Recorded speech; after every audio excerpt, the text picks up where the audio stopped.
네, 여호와 하나님께 집중하는 신앙이라는 제목으로 말씀을 전하겠습니다. 오늘까지 우리가 역대하 9장까지 읽어야만 했습니다. 그 중에 아마 여러분들이 진도를 따라왔으면 역대상을 다 읽으셨을 텐데, 역대상은 맨 마지막 장이 몇 장입니까? 29장이에요. 오늘 우리가 읽은 29장입니다. 여러분, 역대상 29장에는 두 가지 내용이 나와 있습니다. 정확하게 말하면 세 가지지만, 먼저 1절부터 9절은 다윗이 임종 직전에 유언을 하는데 관리들과 또 백성들을 모아다가 솔로몬, 아들 솔로몬을 부탁을 해요. 왜 부탁하냐? 너무 이 아들이 어리석고 또 미약하고 어리기 때문에 그렇게 부탁한다고 합니다. 그러면서 성전 건축을 하려고 하는데 여러분들이 도와주셔야 됩니다라고 도움을 부탁을 합니다. 한 가지 감동적인 것은 다윗이 성전 건축을 위해서 다 준비를 하는 거예요. 참, 그걸 보면 성전 건축을 사실 누가 했습니까? 솔로몬이 했지만, 솔로몬이 성전 건축했지만 사실은 누가 한 거나 다름없습니까? 다윗이 한 거나 다름없어요. 아마 여러분 성경을 보면서 그런 생각을 하셨을 거예요. 그리고 이제 10절부터 기도인데 감사의 기도예요. 감사의 기도를 하고 이제 마지막으로 다윗이 마무리를 합니다. 인생을 마무리를 해요. 근데 여러분, 다윗의 이 기도를 보면 감사의 기도고, 이것은 기도일 뿐만 아니라 고백이에요. 여러분, 기도라는 건 고백이잖아요. 신앙의 고백, 사랑의 고백이죠. 여러분, 다윗의 이 기도를 보면서 저는 다윗의 그 신앙의 깊이를 가늠하게 돼요.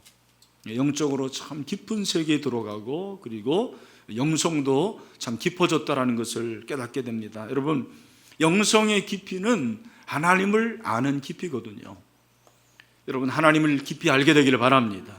그래서 하나님을 깊이 알면 알수록 영성이 깊어지고, 하나님을 깊이 알면 알수록 우리 기도가 달라지는 거거든요. 하나님을 아는 만큼 영성이 깊어지는 거거든요. 다윗이 지금 기도를 하고 있는데, 여러분, 우리도 이제 기도할 때 하나님 아버지 그렇게 하나님의 이름을 찾지 않습니까? 그런데 다윗도 그 하나님의 이름을 찾는데 여호와 하나님이라 그렇게 얘기를 해요. 여호와 하나님. 특별히 우리 성경을 보면 주라는 단어가 많이 나와요. 주라는 단어가 많이 나오는데 이 주가 바로 여호와예요. 그러니까 이 본문은 여호와 하나님으로 집중되어 있어요. 여호와 하나님이 제일 많이 나오는 단어입니다. 제가 일부러 설교를 준비하면서 한번 표시를 해봤어요. 빨간 펜으로 여호와 하나님 몇 번이나 나오나 표시해봤더니 11번 나오고 주라는 단어가 한 30번 나오더라고요. 그래가지고 제 성경이 이렇게 빨갛게 됐어요. 빨간 바다가 됐습니다. 다윗의 인생의 결론이 여호와 하나님이었어요. 그런 여호와 하나님께 영광을 올려드렸고, 여호와 하나님께 집중하고 여호와 하나님을 위해서 살았다는 것을 우리에게 말씀을 하고 있습니다. 여러분, 이 여호와 하나님이라는 것은 굉장히 중요한 단어죠. 그래서 여호와 중심의 신앙, 그것이 신학적인 주제가 될 수도 있습니다. 이 여호와 하나님, 어떤 의미입니까? 여호와 하나님, 여호와 하나님이라고 했을 때 제가 세 가지로 여러분들에게 정리를 해드리겠습니다. 한번 여러분들이 잘 마음에 좀 담으시길 바랍니다. 첫 번째, 여호와 하나님이라는 것은 어떤 의미냐? 따라합시다. 스스로 계시다. 하나님은 어떤 분이에요? 스스로 계신 분. 아마 여러분 아시겠지만 출애굽기 3장 14절을 보면 하나님께서 모세에게 나타나셔서 하나님 모세에게 이르시되 나는 스스로 있는 자니라. 또 이르시되 너는 이스라엘 자손에게 이같이 이르기를 스스로 있는 자가 나를 너희에게 보내셨다 하라. 여호와, 이 여호와라는 이름의 원래의 뜻은 뭐라고요? 스스로 있는 자, 자존자, 만들어진 신이 아니에요. 우리 하나님은 스스로 계신 하나님이십니다. 그래서 여호와 하나님 그 말은 스스로 계시다라는 말이에요. 두 번째로 여호와 하나님이라는 것은 유일하다 그런 말이에요. 한번 따라합시다. 유일하다. 여러분, 유일하다라는 이 단어가 히브리어로 에하드라는 단어인데, 이 에하드라는 단어는 일이에요. 일, 하나. 유일하다, 그런 하나지 않습니까? 신명기 6장 4절 말씀만 같이 한번 읽어보도록 합시다. 시작. 이스라엘에 들으라. 우리 하나님 여호와는 오직 어떤 하나님이다? 유일한 하나님. 우리 비전 노래에 있는 형제 자매들도 한번 어떤 하나님이라고요? 유일한 하나님. 근데 여러분, 이 유일하다라는 것은 단지 하나라라는 그런 의미도 있지만 또 다른 의미가 있는데, 그게 뭐냐면 참되다라는 거예요. 참되다, 진실하다. 사무엘상 15장 29절에 보니까 이스라엘의 지존자는 거짓이나 변개함이 없으시니 그는 사람이 아니시므로 결코 변개하지 않으심이니이다 하니, 여러분이 하나님이 유일하다 그 말은 하나라는 말도 되지만 그 유일하신 하나님이시기 때문에 하나님은 변함이 없고 신실하시고 참되신 하나님이신 줄로 믿습니다. 그러니까 이 하나님은 바알과는 달라요. 바알과 대조적이에요. 여러분, 성경에 바알이라는 단어가 나오는데 이 바알은 신의 이름인데 주로 복수로 나와요. 신기해요. 사사기 2장 11절에 보니까 이스라엘 자손이 여호와의 목전에 악을 행하여 바알들을 섬기며, 뭐를 섬기며? 바알들, 우상, 복수예요. 열왕기상 18장 18절, 그가 대답하되 내가 이스라엘을 괴롭게 한 것이 아니라 당신과 당신의 아버지의 집이 괴롭게 하였으니 이는 여호와의 명령을 버렸고 당신이 뭐를 따랐다? 바알들. 여러분, 바알들은 우상인데 복수예요, 복수. 그 말은 많다라는 의미도 되지만 참되지 않다라는 거예요. 진실하지 않다라는 것을 말합니다. 오늘 이 산부 예배 드리는 사랑하는 신내로 모든 성도 여러분, 여호와 하나님은 유일하신 하나님이십니다. 그 하나님은 참되십니다. 하나님만 진실하십니다. 그 하나님을 믿는 여러분 되시길 주님의 이름으로 축원합니다. 첫 번째로 여호와 하나님은 다스리신다 그런 말이에요. 한번 따라합시다. 다스리신다. 오늘 본문을 보면 주라는 단어가 한 30번이 나온다고 그랬어요. 여러분도 집에 가셔서 한번 표시를 해보세요. 재밌어요. 여러분, 이 주라는 단어와 더불어서 주가 들어가는 단어들이 어떤 단어가 있냐면 주권이라는 것, 11절에 주권, 12절에 주제다, 주인이 가지고 있는 권리, 주인의 다스림을 말합니다. 우리 하나님, 여호와 하나님은 어떤 분이십니까? 우리의 주인이 되십니다. 그래서 주인은 종을 다스려요. 통치합니다. 여러분, 하나님은 저와 여러분을 다스리시는 주인이심을 믿으시길 바랍니다. 하나님 우리 주인이세요. 다스림을 강조해요. 다윗이 사실을 어떻게 알았는지, 우리 이렇게 배우는데 그 하나님께서 그에게 은혜를 주셔가지고 하나님은 나를 다스리신 분이라는 걸 깨달았어요. 자, 여호와 하나님이 세 가지라고 정리를 했습니다. 여러분, 자, 기억하십니까? 얼마나 머리가 좋은지 산부 예배에 나오신 분들, 첫 번째 뭐라고요? 스스로 계시다. 네, 두 번째, 그 유일하신 하나님 어떤 분이다? 참되다. 세 번째는 뭐예요? 다스리신다. 할렐루야. 네, 우리 산부 예배 오신 분들 명석하십니다. 두뇌가 명석하십니다. 여러분, 저는 이 본문을 보면서 이렇게 묵상하면서 다윗이 이렇게 하나님을 여호와 하나님 또 주님이라고 이렇게 고백한 것이 참 은혜가 됐습니다. 그러면서 왜 다윗이 이렇게 기도하는데, 마지막으로 기도하는데 여호와 하나님을 계속해서 반복할까? 그런 질문을 해봤어요. 여러분, 이 반복이라는 것은 어떤 면에서는 좀 지겨운 거예요. 우리 그 기도원에서 오신 장로님들, 권사님들 대단한 게 오늘 세 번째 설교 듣고 있습니다. 네, 대단하세요. 웬만하면 그냥 일부 예배 드리고 2, 3분은 밖에 있다가 헌금 받으실 수도 있는데 제가 그것 때문에 감동이 됐어요. 설교 잘해야 될 것 같습니다. 여러분, 반복은 어떤 의미겠어요? 반복은 중요하다라는 거예요. 반복은 중요해요. 제가 계속해서 여러분 주일마다 뭐를 반복하고 있습니까? 성경을 사랑합시다. 어떤 분은 사랑만 하고 읽지를 않아. 참 이게 문제인 것 같습니다. 반복은 강조예요. 반복은 강조예요. 반복은 집중입니다. 다윗은 지금까지 한평생 살아오면서 하나님께 집중해서 살았다는 것을 우리에게 말하고 있어요. 어떤 다른 것보다도 나는 하나님께 집중해서 살았습니다. 난 하나님 중심으로 살았습니다. 그런 고백이에요. 여러분, 한 사람의 마지막 고백은 그의 인생의 결론이자 그가 무엇에 집중했는지를 말해주는 거죠. 예수님은 승천하시면서 너희는 가서 모든 민족으로 제자를 삼아 아버지와 아들과 성령의 이름으로 세례를 베풀고 내가 너에게 분부한 모든 것을 가르쳐 지키게 하라 말씀하십니다. 예수님은 이 제자 삼는 거 한 영혼에 집중하셨어요. 평생 그 사역을 감당하셨습니다. 여러분, 프랑스의 유명한 나폴레옹 황제를 아실 것입니다. 그 나폴레옹 황제는 죽으면서 이런 말을 했어요. 내 조국 프랑스, 충성스러운 군인, 사랑하는 아내 조세핀. 그런 군인으로서 평생 조국을 위해서 살았어요.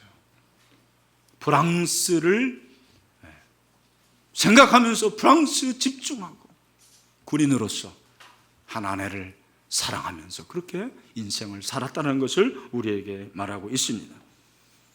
그런 차원에서 다윗은 자신의 삶 속에서 늘 첫째 자리에 하나님을 모시고 살았음을 고백하고 있어요.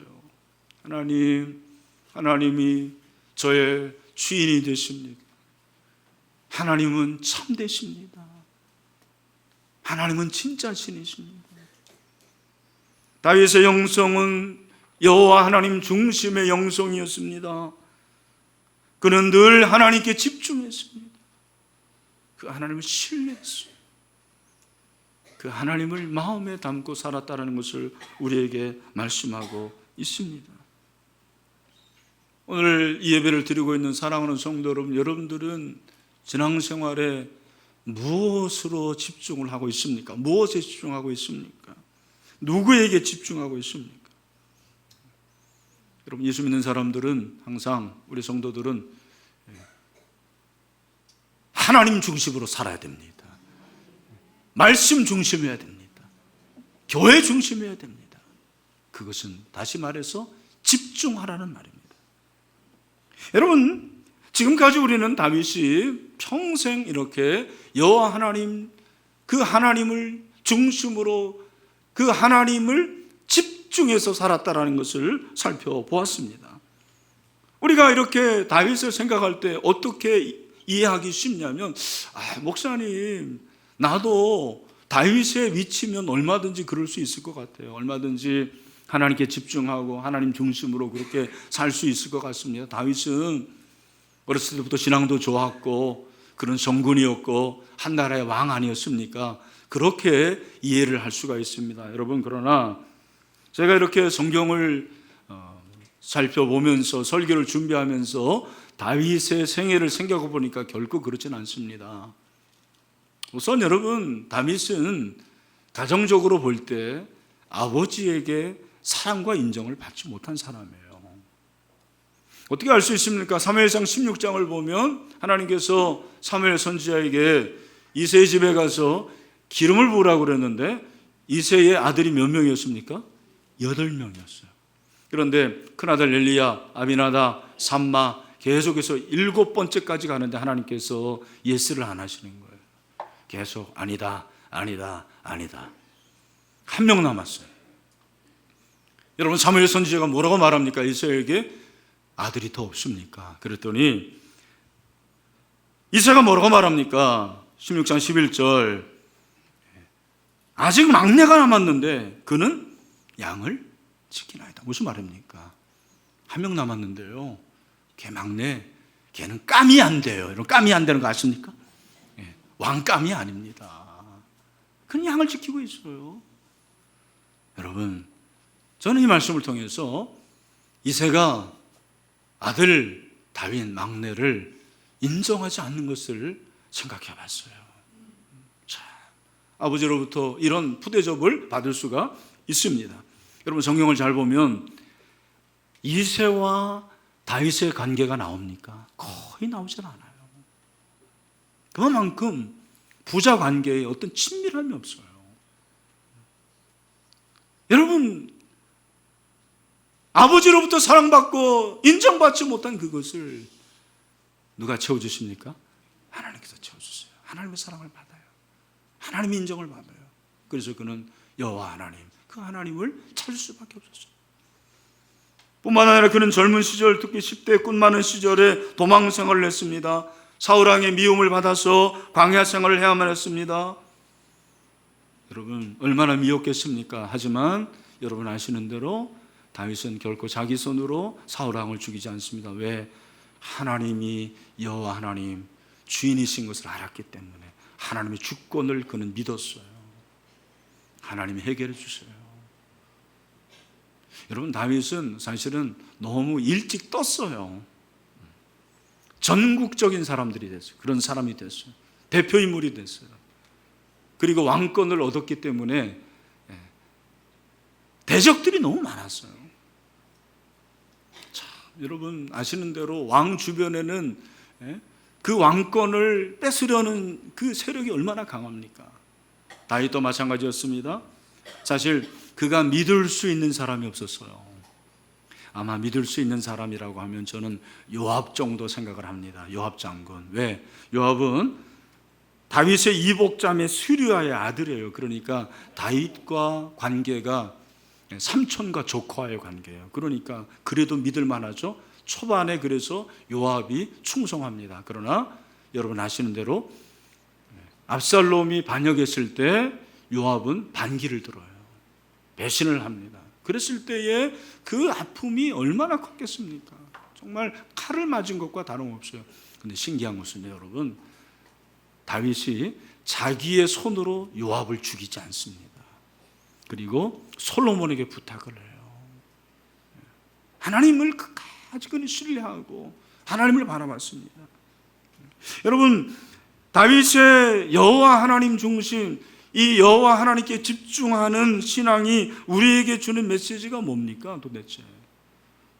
사실은 역대기를 읽는 1차적인 독자들의 그 시각으로 보면은요, 이 역대기의 저자는 하고 싶은 메시지가 있었어요. 여러분, 사실은 이 역대기는 저자가 누구인지 분명하지 않아요. 학자들마다 다른데 저는 에스라라고 생각을 해요. 이제 에스라를 우리가 살펴볼 그런 기회가 있겠지만 비슷하고 유사한 문맥이 굉장히 많아요.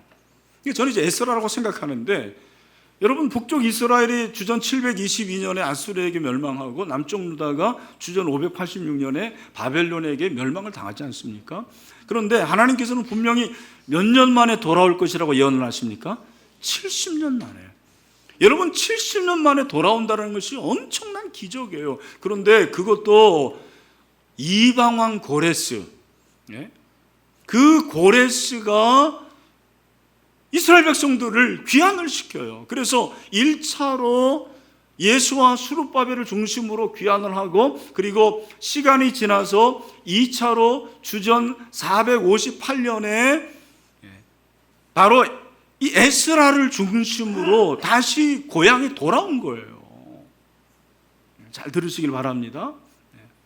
자, 그들이 돌아와 보니까 여러분 얼마나 예루살렘 성이 회파되고 형편이 없겠습니까? 그런데다가 이들이 예루살렘에 돌아와서 하나님을 제대로 믿지를 않는 거예요.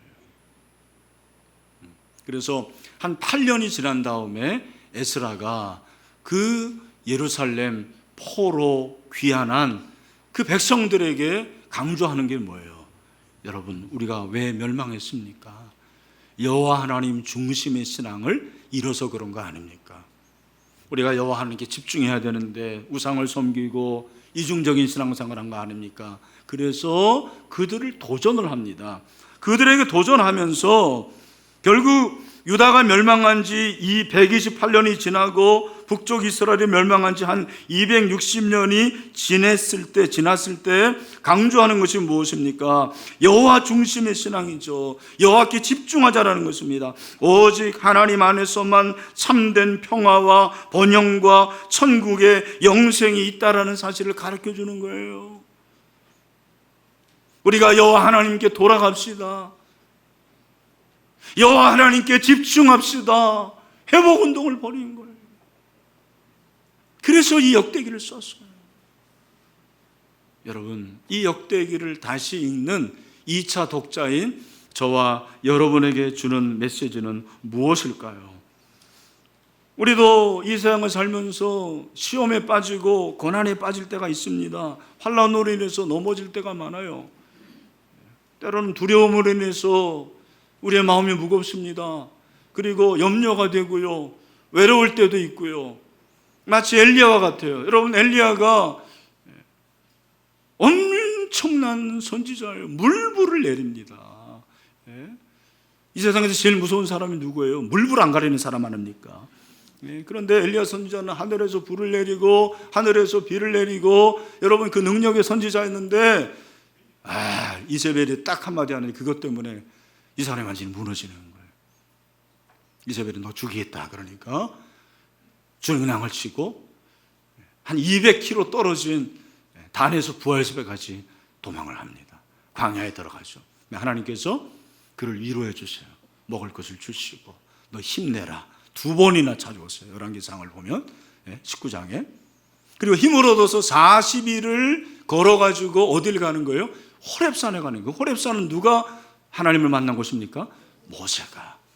그 호렙산에 40일 동안 걸어가지고 가서 굴에 숨어 있는데, 이야, 무서워서 숨어 있는 거잖아요. 거기에 하나님이 임재하십니다. 근데 어떻게 임재하십니까? 19장을 보면 처음에 큰 강한 바람이 있는데 그 바람 가운데 하나님이 계시지 않아요. 그리고 지진이 일어나는데 지진에도 계시지 않습니다. 세 번째는 큰 불이 오는데 큰 불 가운데서도 하나님이 계시지 않았어요. 여러분, 열왕기상 19장 12절을 보면은 어디에 계셨다고 그럽니까? 우리 다 같이 한번 열왕기상 19장 12절 읽어보죠. 시작. 또 지진 후에 불이 있으나 불 가운데도 여호와께서 계시지 않으시니 불 위에 뭐가 있었다고 했어요? 세미한 소리. 여러분, 이 세미한 소리가 히브리어로 어떤 의미냐면 바늘이 바닥에 떨어진다, 그런 의미예요. 지금 조용한데요. 여러분, 제가 바늘을 만약에 딱 떨어뜨렸다, 여러분 들을 수 있겠습니까? 못 들어요. 소모즈면 혹시 모르겠습니다.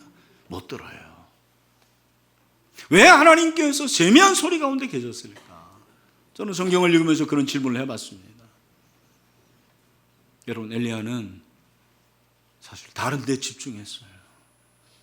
이스라엘 백성들을 보니까 너무 실망스러운 거예요. 이중적인 신앙생활, 실망을 했어요. 이세벨에게 집중하니까 이세벨은 자기를 죽이려고 그래요. 두려움이 몰려와요.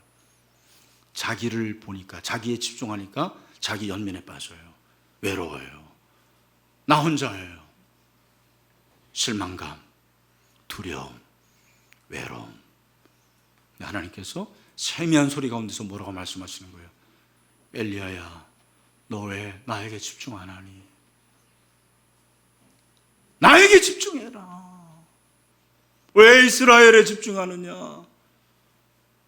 왜 사람에게 집중하니? 왜 네 자신을 보니? 내가 너와 함께 하잖아. 내가 너에게 힘을 주잖아. 너 외롭지 않아. 말씀하시는 거죠. 그를 회복시켜 주십니다. 여러분, 오늘 우리가 이 시간에 왔는데 여러분 가운데 어쩌면 엘리야 선지처럼 누군가에게 실망을 하거나 두려움으로 가득 차, 외로움으로 가득 찬 분들이 있을 겁니다. 부부관계가 너무 힘들고 시험 가운데 있고 물질로 인해서 참 당장 걱정되는 그런 분들도 참 많이 있을 것입니다. 여러분, 사단은요 자꾸 그런 것에 집중하게 해요. 시험에 집중하게 해요. 환난에 집중하게 합니다. 사람을 보게 합니다. 내 자신에 집중하면 나의 이 무능함, 나의 연약함 때문에 우리는 한숨밖에 나올 수밖에 없어요. 오늘 사랑하는 성도 여러분, 여호와 하나님, 그분께 집중합시다. 그분을 바라봅시다. 여러분, 그분께서 저와 여러분을 회복시켜 주실 줄로 믿습니다. 여러분, 여호와께 집중하는 사람은요, 그 특징이 뭐냐면 마음을 하나님 앞에 드려요. 참 이게 마음이 중요한 거예요. 오늘 본문을 보면 여러분 17절 이하에 보면 나의 하나님이여 주께서 마음을 감찰하시고 정직을 기뻐하시는 줄을 내가 아나이다. 내가 정직한 마음으로 이 모든 것을 즐거이 이뤘다 그럽니다. 여러분, 다윗은요 여호와 하나님을 집중하는데 그 하나님께 자기의 모든 것을 드리는데 그 드린 것이 마음을 다해서 드렸다고 해요. 정직한 마음, 기쁜 마음, 즐거운 마음으로 하나님 앞에 드리는 거죠. 여러분, 하나님께서 원하시는 것이 무엇이면 우리의 마음이죠. 여러분, 집중한다라는 것은 마음을 집중하는 거예요. 우리 자녀들 이렇게 의자에 앉아 있어서 공부하는데 집중하지 못하는 애들의 특징이 뭡니까? 공부에 마음이 없는 거예요. 그런 애들은 다른 거 시키시길 바랍니다. 공부도 제가 보니까 은사예요. 마음이 가야지 공부를 하죠. 마음 가는 게 다른 데 있다니까요. 그거 시키세요.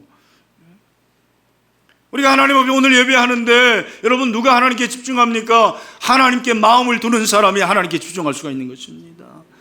사모하는 마음, 줄인 마음, 그런 마음을 가지고 온 사랑하는 성도들 달려놓은 여러분들에게 하나님의 은혜가 충만하게 될 줄로 믿습니다.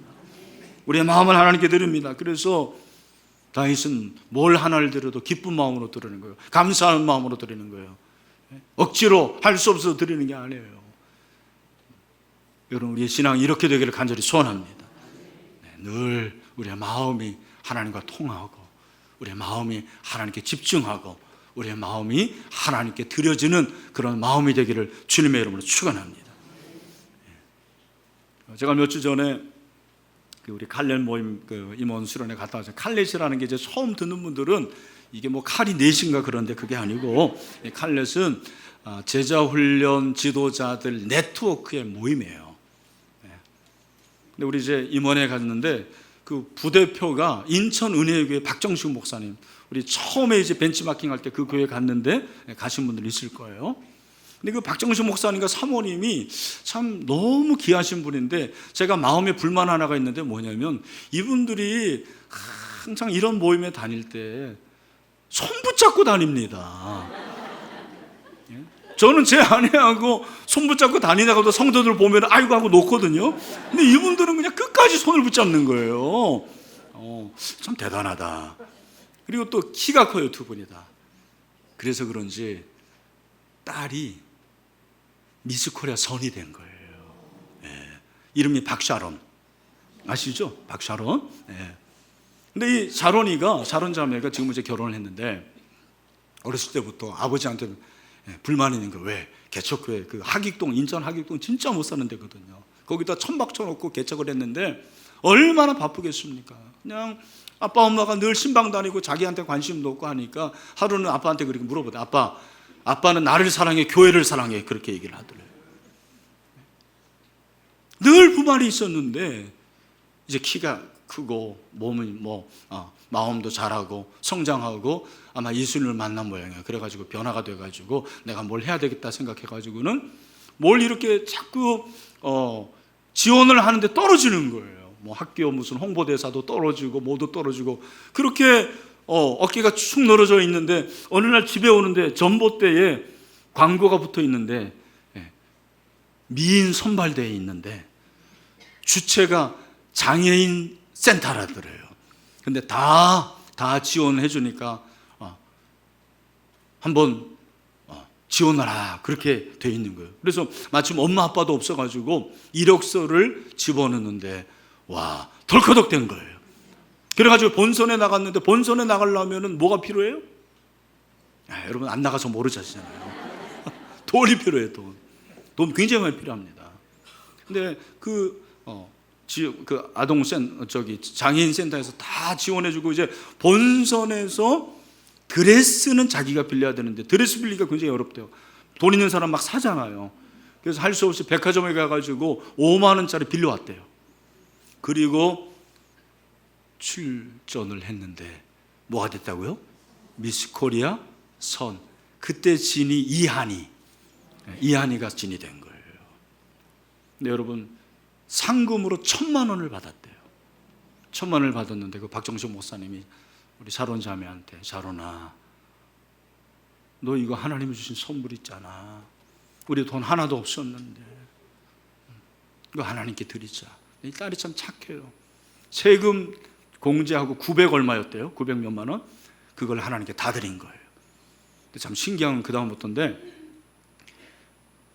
얼마 후에 형제를 소개받았는데 그 형제가 이제 국제 변호사인데 굉장히 바쁜 사람이잖아요. 그런데 이 신랑 될 형제가 요즘은 그 미스 코리아 선발대회를 지상파로, 공주파로 중계 안 합니다. 유선 방송으로 해요. 그런데 그 유선 방송이 그렇게 많은데 이 형제가 그 중계를 시청을 한 거예요. 그러면서 뭐라고 말하냐면, 동생한테 아무래도 나는 박샤론이 미스 코리아 될 것 같아. 그러면서 또 뭐라고 말했냐면, 나 저 여자 만날 것 같아. 그리고 운동을 나갔는데요, 세상에 선을 본 거예요. 6개월 만에 결혼을 했습니다. 그리고 그 이후에 계속 방송 섭외가 오고 그러는데 그 돈을 다 저금만 했는데, 박 목사님이 그래요. 7천만 원 정도가 모아졌대요. 그거를 다 캄보디아에 있는 그 선교지 학교를 세우는데 다 투자를 한 거예요. 투자가 아니죠. 헌신을 한 거예요. 그리고 지금 뷰티풀 라이프라고 이렇게 NGO를 운영하고 있다고 그렇게 고백을 하더라고요. 제가 그 간증을 들으면서, 하나님, 저도 우리 지민이, 지훈이 키 큰데 진짜 일도 그런 생각 안 했어요. 예. 그러면서 생각한 게 뭐냐면, 이야, 하나님이 외모를 보시는 게 아니고 뭐를 본다? 중심을 보시는구나. 여러분, 중심을 보십니다. 다윗이 하나님께 그렇게 선택받을 수 있는 거, 사람은 외모를 보지만 나 여호와는 중심을 본다. 중심이 뭐예요? 마음이죠. 다윗은 하나님의 마음에 합한 사람이었어요. 누구보다 그는 하나님을 사랑했어요. 그 많은 역경, 고난을 다 겪고 그가 깊은 영성의 사람이 됐습니다. 그리고 그가 고백한 게 뭐예요? 시편 18편. 여러분, 제가 그 표제를 한번 읽어드릴 테니까 여러분 한번 보시길 바랍니다. 표제가 뭐예요? 여호와의 종 다윗의 시, 인도자를 따라 부르는 노래. 여호와께서 다윗을 그 모든 원수들의 손에서와 사울의 손에서 건져주신 날에 다윗이 이 노래말로 여호와께 아뢰어 이르되. 우리 다 같이 한번 시작. 나의 힘이신 여호와여, 내가 주를 사랑하나이다. 여러분, 너무 멋없게 읽으시네요. 우리 감정을 좀 들어서 우리 비전홀에 있는 형제 자매들도 우리 다 같이 시작. 나의 힘이신 여호와여, 내가 주를 사랑하나이다. 여러분, 주님 사랑하시기를 바랍니다. 우리 주님 사랑합시다. 네. 아무리 힘들고 어렵고 고난이 있고 낙심되고 절망이 되고 두려움이 있고 배신감을 느끼고 내 마음대로 안 되는 일이 얼마나 많아요. 여러분, 여호와 하나님은 살아계십니다. 그분은 참되신 하나님이십니다. 그분은 저와 여러분을 다스리시는 주인이십니다. 그 하나님을 끝까지 사랑합시다. 말씀을 맺습니다. 우리 모두 여호와 하나님께 집중하는 신앙을 갖게 되기를 바랍니다. 여러분, 세상에 집중하지 마세요. 다른 것에 집중하지 마세요. 우리 하나님께 집중하면 신실하신 하나님께서 저와 여러분을 다 책임져 주시고 가장 좋은 것, 필요한 것으로 채워줄 줄로 믿습니다. 그 하나님을 사랑합니다. 우리 한번 따라합시다. 하나님, 사랑합니다. 할렐루야.